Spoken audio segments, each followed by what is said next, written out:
To show everybody how to take your PCV valve off. This is on a 2006 Passat 2.0 turbo. As you can see, I already took the engine cover off and I got the PCV valve disconnected. Bad symptoms of a PCV valve: you're going to see oil deposits leaking out through your gaskets. Usually that's caused by the buildup in the chambers of the engine. If you don't know how to take off your engine cover, there are 4 grommets. Let me grab one for you. So this is the grommet that goes to your engine cover. You could buy them at Volkswagen. I paid 18 bucks for 2 of them. Basically they go on each one of these. One right there. There's one right here, and one here, and one here in the back. Okay, you do want to take these off because usually when you take your engine cover off, they'll be attached on here. In order to get a good seal, you're going to want to take those off. It is a challenge. If you have older ones, they might break up. On the PCV valve, let me just show you real quick how it sits. It sits right there, okay, so you can see it. This is the older model one. As you can see, it has this lip right here, and it kind of does an angle right here on top. On the new model, they got rid of that angle, I think. Basically, to remove it, there's going to be a screw here. There's going to be a screw here, and a screw there. You just want to loosen those up. It's real easy to use to get those off. You just got to use the correct tip. If you're around 120,000 and you have a 2006 Passat, I don't know if this is true with other ones, but it's a 2.0 turbo, like I said, then you want to go into your dealership and get your cam follower changed out there. It should still be under warranty. That's in between your high pressure fuel pump. Okay, you want to change that out. Unfortunately, I had to change mine out. I'm not going to do a video on that, but really you're just taking off this screw, this screw, this screw, and this screw. Before you do any of that though, I want to say you're going to go in here, unscrew this. It's like a bike cap, and then inside here is going to be a pin just like a bike would, and you're going to depressurize it, push that out. You want to make sure you have everything covered up right in here. You want to make sure that everything's covered up so you don't get no gas, because gas will shoot out of there. If you're not getting gas in here when you press this button and after your car has been running, then you might have problems in your fuel pump, your fuel line, or your low pressure fuel pump, which is in the tank. But if you are, then that's a good sign. You just take this off, depressurize it, unscrew it, each screw, and then on mine does not have the, I don't know if you can see it, but let me try to get a good picture of it. So underneath right there, so you could take that one off right there. You're gonna have to take that one off, and then there's one right behind it. I don't know if you can see it, but it's trying to focus in on it. But that one right there, mine is actually connected to the pump. That I was trying to get it off. It took me forever. I could not get that piece off. Right back there. There you go. See it? I could not get that off. So what I ended up doing after I got this line taken off and all the screws taken off, I had to end up just pulling it back. And I don't know if we're supposed to do that, but the line flexed with it, so it was alright. It didn't break or nothing, no leaks. And then the cam follower is located in here between the cam lobe and the high pressure fuel pump. Mine was extremely blown out. I'll probably post a picture up so you can see what mine looked like. So that's something you want to check.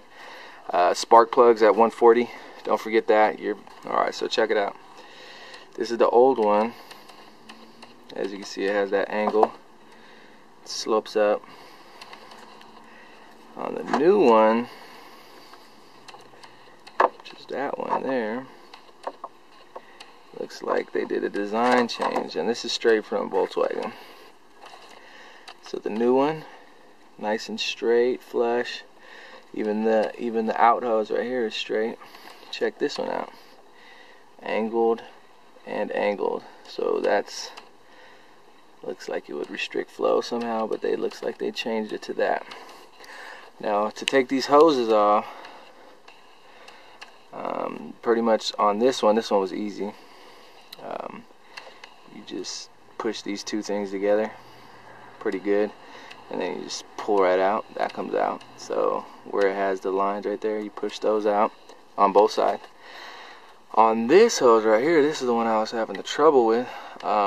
What I had to do, I'm sure there's probably an easy way to do it, but I couldn't do it. So what I had to do is, mine was cracked right here too, so whoever worked on it cracked it. So it probably conventionally would have worked if I would have just diagonally squeezed two of these pop half circles and then pulled out, but since mine was broken right here, it wouldn't do that. So I had to use and be careful when you do this, you don't by any means want to break this, because that's what's latching it to that.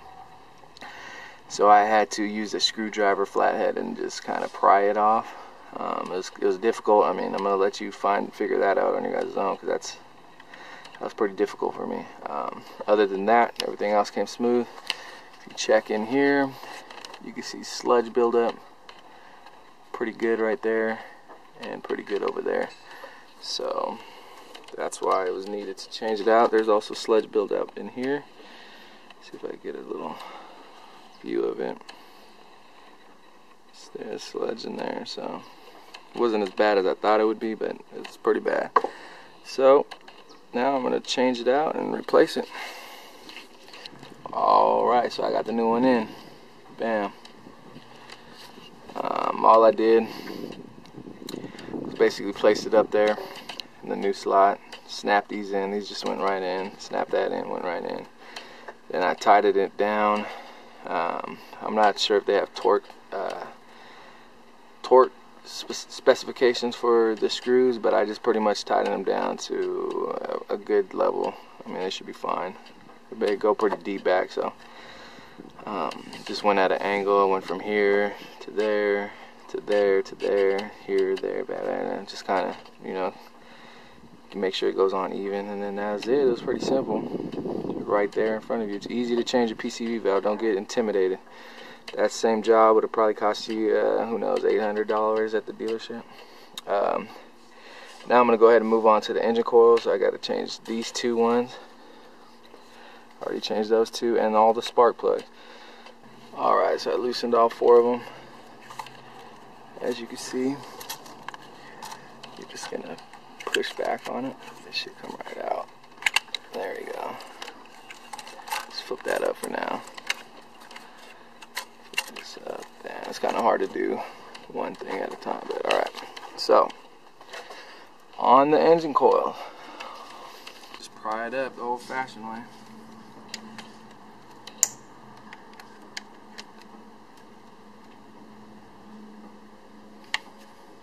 There we go. Alright, so you want to make sure,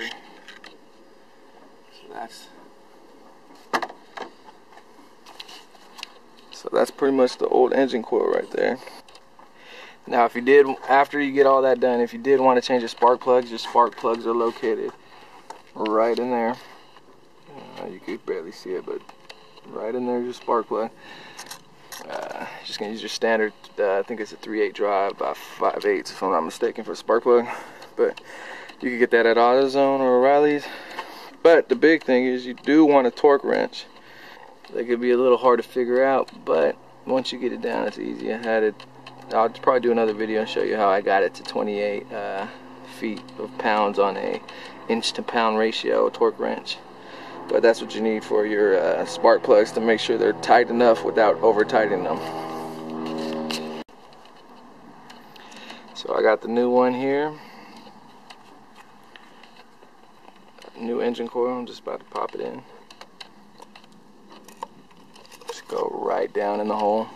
Just align it. You want to push it all the way down till you hear a click sound. And so I got them all in. Just going to reattach these. Just go right in. You'll hear the click.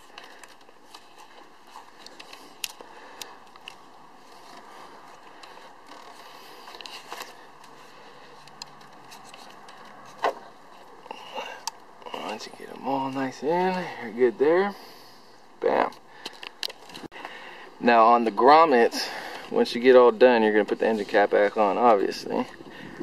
Don't take for granted the grommets. The grommets actually play pretty big role in your system, because this is going to block the airflow from your air filter, so you're not getting an excessive amount of airflow in there, because you want it to just go through your exhaust into your system so your MAF can read it properly.